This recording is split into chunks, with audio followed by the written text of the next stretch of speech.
saya akan bicara tentang Kristen aset atau Kristen liabilitas. Kristen kita ini Kristen yang menjadi aset kerajaan surga atau liabilitas bagi kerajaan surga. Ya, jadi pastikan kita harus mengerti, saya ini jadi orang Kristen tuh modelnya model Kristen yang bagaimana ya. Nah, oleh sebab itu kita akan baca dulu firman Tuhannya. Oke, kita baca semuanya ya. 1, 2, 3. Tetapi firman Tuhan kepadanya, pergilah, sebab orang ini adalah alat pilihan bagiku untuk memberitakan namaku kepada bangsa-bangsa lain serta raja-raja dan orang-orang Israel. Ini firman Tuhan yang disampaikan kepada Ananias manakala Saulus sedang jatuh kena sin karena dia mau menuju ke Damsyik, mau membunuh orang-orang Kristen. Ya, Ananias menolak untuk mendoakan, untuk melayani Saulus. Tetapi firman Tuhan meyakinkan, meneguhkan, pergilah, sebab orang ini adalah alat pilihan bagiku untuk memberitakan namaku kepada bangsa-bangsa lain serta raja-raja dan orang-orang Israel. Jadi dengan kata lain, Saulus direncanakan Tuhan untuk menjadi alat pilihan Tuhan. Amin. Saulus menjadi aset kerajaan surga. Saulus menjadi properti bagi kerajaan surga. Saulus menjadi sesuatu yang berharga, nilainya bagi kerajaan surga. Amin. Nah, kekristenanmu sama kekristenanku bagaimana? Sudahkah kita menjadi aset bagi kerajaan surga? Sudahkah kita menjadi alat pilihan bagi kerajaan surga? Sudahkah kita menjadi properti bagi kerajaan surga? Penting ini. Jangan hanya menjadi orang Kristen-Kristen saja. Jangan hanya rajin ke gereja saja. Oleh sebab itu, kita harus tahu. Untuk tahu saya ini Kristen aset atau bukan, kita harus tahu arti aset dulu. Bapak Ibu sering mendengar kata aset? Sering ya. Nah, arti aset itu banyak ya, banyak. Tadi malam saya lihat referensinya banyak sekali. Tapi intinya begini, aset itu adalah merupakan sumber daya keuangan yang memiliki manfaat ekonomi untuk masa depan. Itu namanya aset. Ya. Ketika Bapak Ibu punya sawah dan sawahnya itu ditanami padi, maka ketika panen menghasilkan uang, itu namanya aset. Betul ya? Betul nggih? Kalau Bapak Ibu punya rumah, nah rumahnya dikontrakkan. Bapak Ibu punya rumah sendiri dan Bapak Ibu tempat tinggal sendiri dan punya rumah lain lagi dan dikontrakkan. Setiap bulan Bapak Ibu mendapat uang. Itu artinya rumah itu menjadi apa? Aset. Rumah itu merupakan sumber daya keuangan yang memiliki manfaat ekonomi untuk masa depan. Nah, Kristen aset adalah orang Kristen yang menjadi alat kerajaan surga, yang mengeluarkan sumber berkat yang bermanfaat bagi Tuhan dan sesama. Nah, Bapak Ibu selama ini menjadi orang Kristen menjadi sumber berkat enggak? Selama ini kekristenanmu berguna, migunani, tumrap sesami apa tidak? Kalau kekristenanmu itu berdampak, migunani, menjadi berkat bagi orang lain, engkau sudah menjadi aset bagi kerajaan surga. Pastikan engkau bukan hanya menjadi orang Kristen saja, rajin ke gereja, rajin kegiatan, itu penting, itu perlu. Tapi tujuannya bukan itu. Tujuannya pastikan engkau menjadi aset bagi kerajaan surga. Amin. Jadi surga itu untung dengan keberadaanmu. Amin. Jadi kira-kira kita jadi Kristen ini, surga ini untung gak sih? Gitu loh pertanyaannya. Aku jadi Kristen ki swarga untung ora? Mergone aku jadi Kristen swarga ki eneng untungnya ora? Ada gak andil saya bagi keuntungan kerajaan surga? Catat baik-baik pertanyaan ini, renungkan baik-baik. Saya menjadi Kristen itu menguntungkan kerajaan surga apa tidak? Ketika kita menguntungkan kerajaan surga, kita menjadi orang Kristen aset bagi kerajaan surga. Amin. Bapak Ibu jawab dalam hatimu sendiri. Jawab. Gak usah angkat tangan, gak usah dengan kata-kata, tapi renungkan pertanyaan saya ini dan jawab. Selama ini engkau menjadi orang Kristen, menguntungkan surga apa tidak? Surga diuntungkan gak dengan hidupmu? Surga mendapatkan manfaat tidak dari hidupmu? Kalau surga mendapatkan manfaat dari hidupmu, engkau menjadi aset bagi kerajaan surga. Katakan amin. Pertanyaan perenungan ini harus engkau tanyakan setiap hari. Aku jadi Kristen ini bermanfaat enggak bagi kerajaan surga? Menguntungkan enggak bagi kerajaan surga? Kalau engkau tidak menguntungkan bagi kerajaan surga, engkau bukan aset. Paulus itu menjadi aset, properti bagi kerajaan surga, bermanfaat, menguntungkan bagi kerajaan surga. Amin. Pastikan engkau menjadi orang Kristen yang menguntungkan kerajaan surga. Amin. Pastikan engkau menjadi orang Kristen yang bermanfaat bagi kerajaan surga. Ini penting Bapak Ibu, jangan hanya menjadi orang Kristen saja. Ketika seorang itu menjadi aset dari kerajaan Allah, dia punya tujuan ilahi, dia punya sasaran ilahi. Dia tujuan hidupnya bukan lagi mengejar ambisi, cita-cita, harapan, impian pribadinya lagi, tapi dia menjadikan apa? Tujuan ilahi menjadi tujuan pribadinya. Kalau engkau ngomong aku sudah sesuai dengan tujuan hidupku, tapi kok masih kosong karena engkau mengejar tujuanmu sendiri, belum mengejar tujuan Tuhan. Nah, orang yang menjadi aset kerajaan surga itu tidak mengejar tujuannya sendiri. Orang yang menjadi aset kerajaan surga itu mengejar tujuan ilahi. Apa yang menjadi tujuan hidupmu? Kalau engkau menjadi orang Kristen dan tujuan menjadi orang Kristen hanya mengejar tujuan sendiri, engkau enggak aset bagi kerajaan surga. Saudara-saudara, aku sendiri tidak menganggap bahwa aku telah menangkapnya, tetapi ini yang kulakukan, aku melupakan apa yang telah di belakangku, melupakan apa yang di belakangku. Lupakan apa yang di belakangmu, karena yang di belakangmu itu hanya tujuanmu sendiri. Lupakan apa yang di belakangmu, karena belakangmu itu hanya kau mengejar ambisi pribadi, kemauanmu sendiri. Lupakan saja. Terus bagaimana Pak? Arahkan diri kepada apa yang di hadapanku dan berlari-lari kepada tujuan untuk memperoleh hadiah. Keberhasilan adalah tercapainya tujuan Tuhan dalam hidup saya. Keberhasilan adalah bukan tercapainya tujuan Tuhan dalam hidup saya. Nah, pastikan Bapak Ibu kita memiliki hati seperti Paulus. Aku melupakan apa yang telah di belakangku dan mengarahkan diri kepada apa yang di hadapanku dan berlari kepada tujuan untuk memperoleh hadiah, yaitu panggilan surgawi dari Allah dalam Kristus Yesus. Jadi panggilan surgawi harus dikejar, panggilan surgawi harus menjadi tujuannya. Jangan hanya menjadi orang Kristen saja. Pastikan menjadi aset kerajaan Allah. Pastikan menjadi properti bagi kerajaan Allah.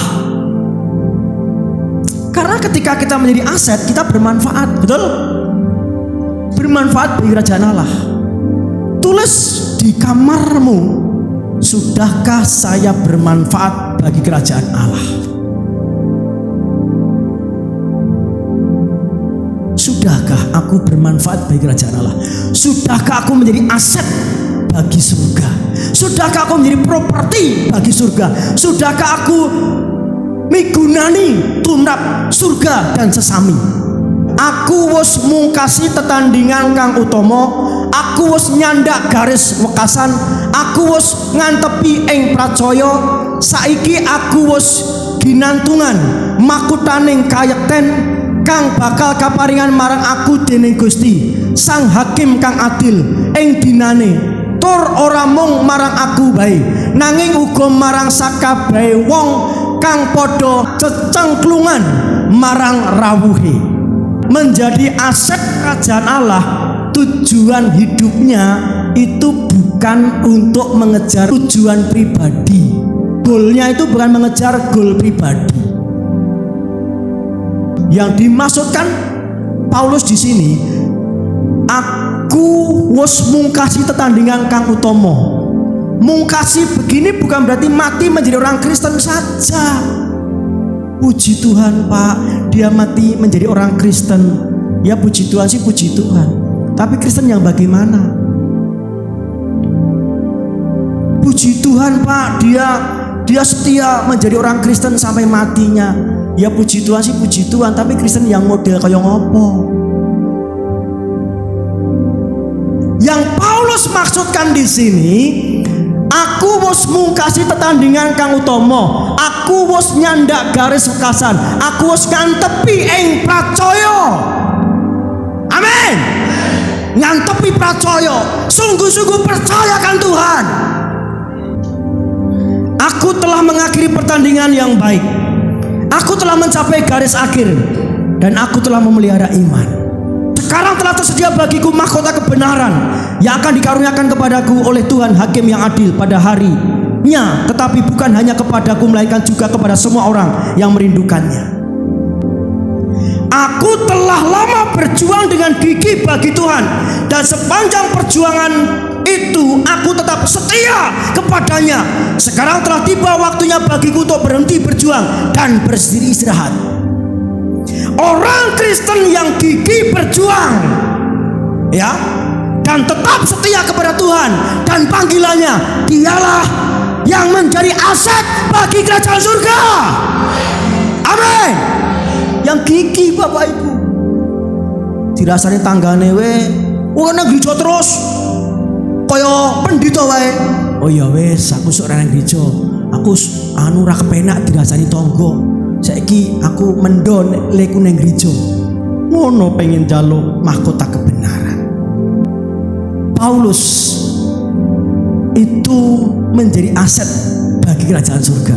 Surga mendapat untung dari kehidupan Paulus ini. Amin. Surga mendapat keuntungan dari kehidupan Paulus ini, karena Paulus dengan gigih, dengan setia, dia berjalan dalam panggilan ilahi, bukan mengejar tujuan sendiri. Amin. Ini yang harusnya kau miliki. Jadi Bapak Ibu, pastikan engkau gigih berjuang setia di tujuan ilahi, jangan tujuan sendiri. Aku tuh sungguh-sungguh ke gereja Pak, sungguh-sungguh menurut siapa, sungguh-sungguh tujuannya apa? Karena saya dapati orang sungguh-sungguh doa puasa, pengen jodoh, pengen gawean, pengen rezekinya lancar. Ini bukan aset Bapak Ibu. Ini cari keuntungan pribadi, ini cari manfaat pribadi, tidak menjadi manfaat bagi kerajaan ilahi. Jadi Kristen aset kerajaan surga itu setia sampai akhir. Nek kekristenanmu hanya berkutat kepada aku ora digaleke, tersinggung aku ora diurusi, kecewa, engkau bukan aset. Kalau kau hanya berkutat dengan perasaanmu sendiri, emosimu sendiri, kau bukan aset. Engkau hanya mengejar tujuanmu sendiri, gak aset itu. Karena aset itu adalah sesuatu yang menghasilkan yang bermanfaat untuk masa depan. Itu aset. Kristen liabilitas. Nah, lawan kata daripada aset itu liabilitas. Katakan dengan saya, liabilitas. Liabilitas itu artinya merupakan utang yang harus dilunasi berupa uang atau pelayanan yang harus dibayarkan pada pihak lain di waktu mendatang. Itu namanya liabilitas. Liabilitas itu istilah lainnya utang. Ketika Bapak Ibu punya rumah dan rumahnya itu nganggur, bayar listrik tetap jalan, ya kan? Nek rusak dibetulke, ya kan? Bayar air juga dibayar, tapi rumah itu nganggur. Itulah liabilitas. Tahu nggih? Ketika engkau punya apa lagi? Punya mobil.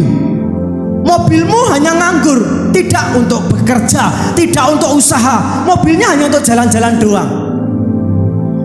Bensin terus keluar, perawatan terus jalan semuanya. Ini mobil bukan aset tapi liabilitas. Setuju nggih? Paham ya? Apa aset, apa liabilitas ya? Nah, kira-kira kita ini aset atau liabilitas di hadapan Tuhan? Kita ini menguntungkan kerajaan surga atau justru moroti kerajaan surga? Kita ini menguntungkan kerajaan surga atau justru merugikan kerajaan surga? Tuhan begitu banyak memelihara kita. Ketika kita sakit, Tuhan sembuhkan kita.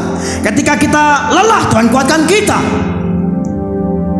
Tapi pertanyaannya, kita bermanfaat tak bagi Tuhan? Rumah yang nganggur, neng rusak yo ditandani, bayar listrik yo dibayari, bayar banyu yo dibayari. Neng rumah ki nganggur, tidak menghasilkan, tidak memanfaatkan. Justru dengan rumah itu kita ada pengeluaran.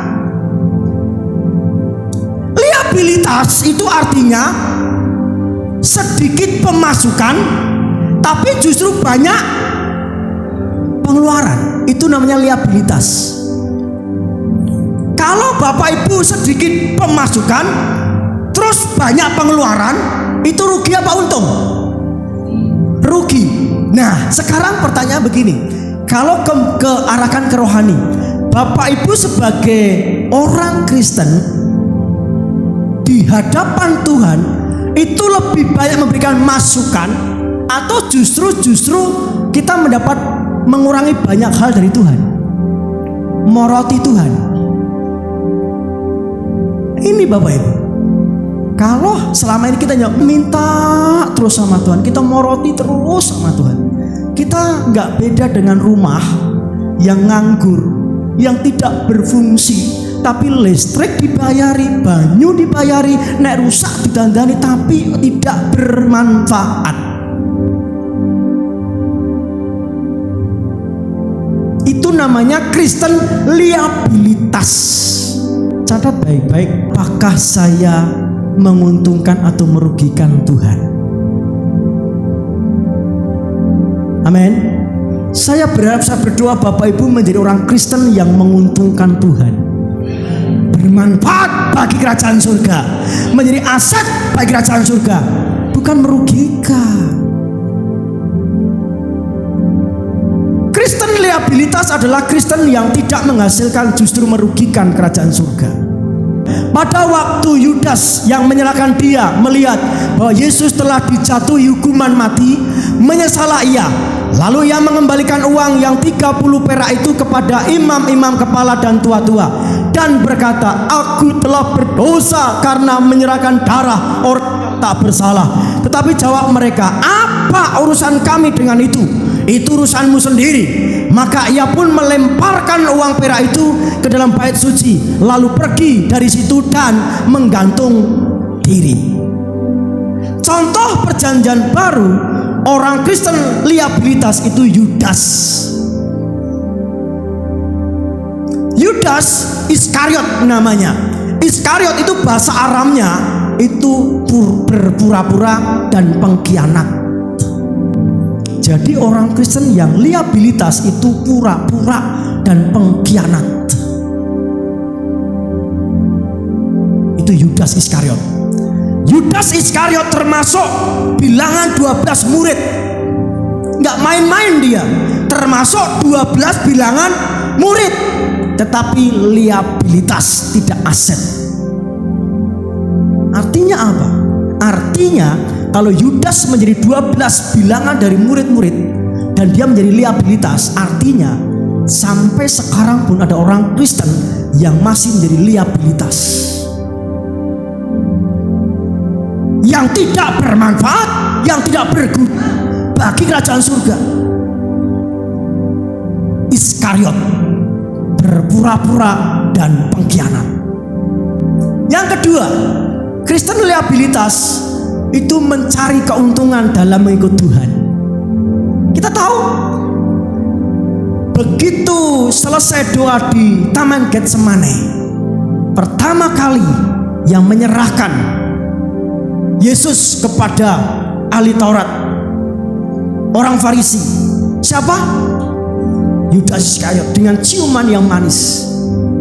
Wih, ini sangat munafik sekali, sangat pengkhianat sekali. Dia cium, tapi ciuman pengkhianatan.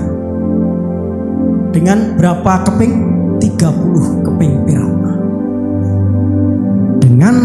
Dengan saya memberitahu Yesus sedang di Getsemane, sedang doa, dan saya menyerahkan Yesus, saya mendapat 30 keping perak.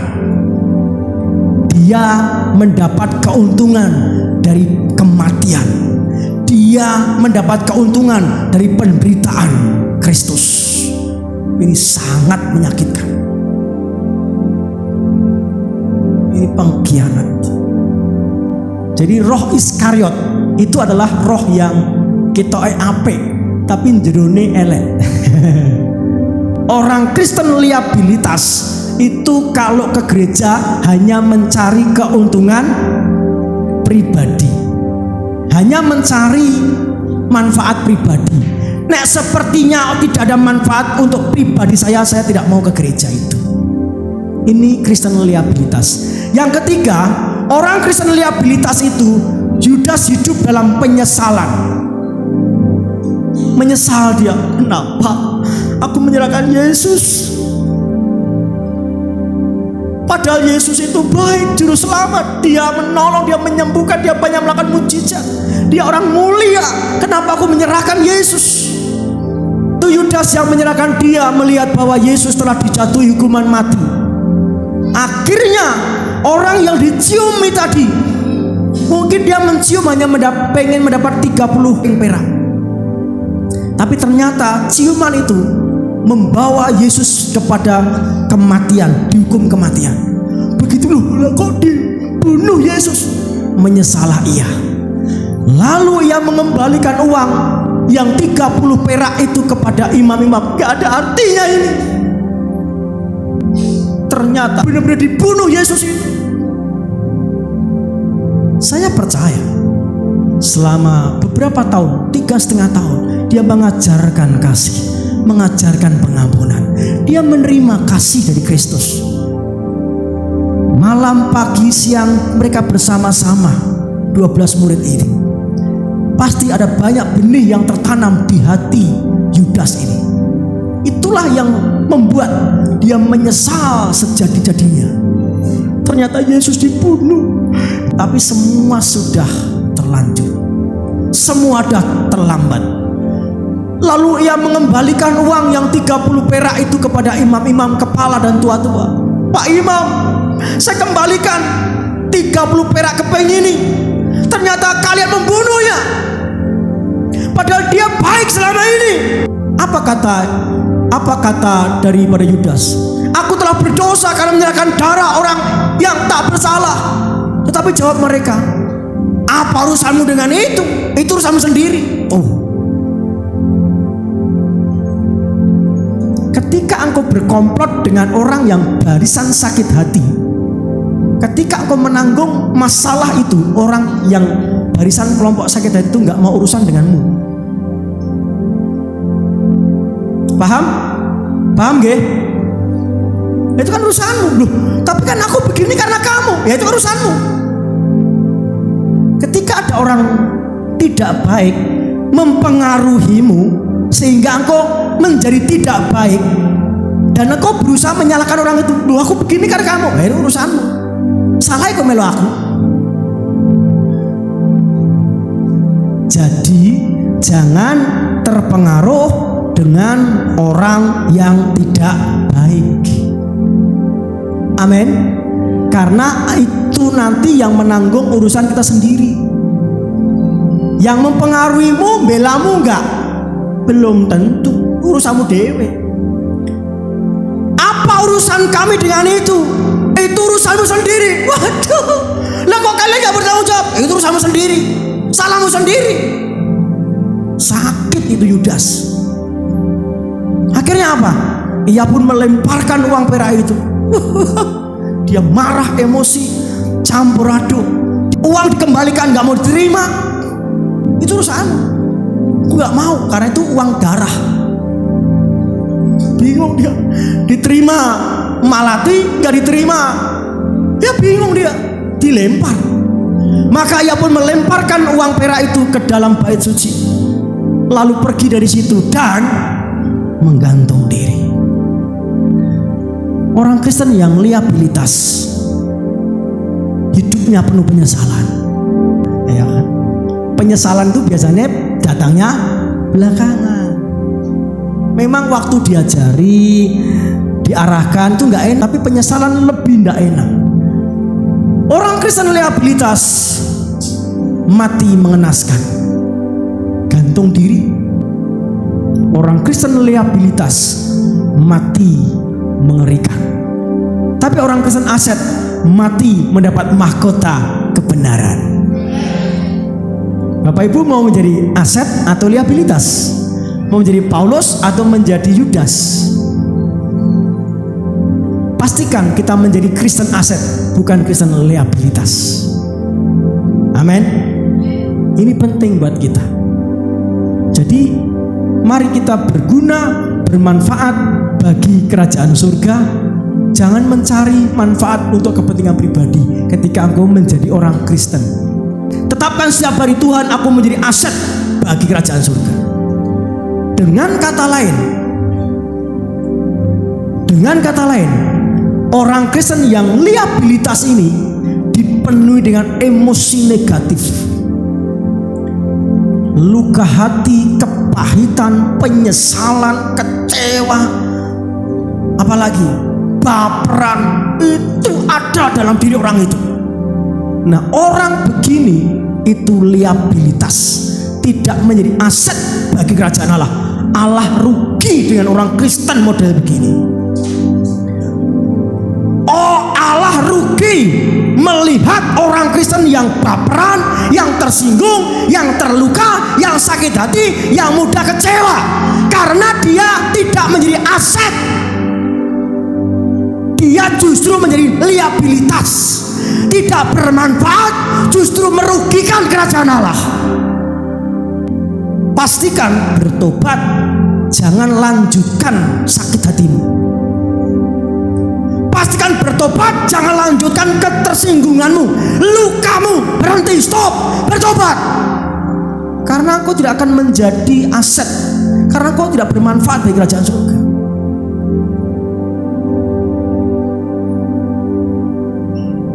Yudas mati dalam emosi yang negatif, teraduk-aduk.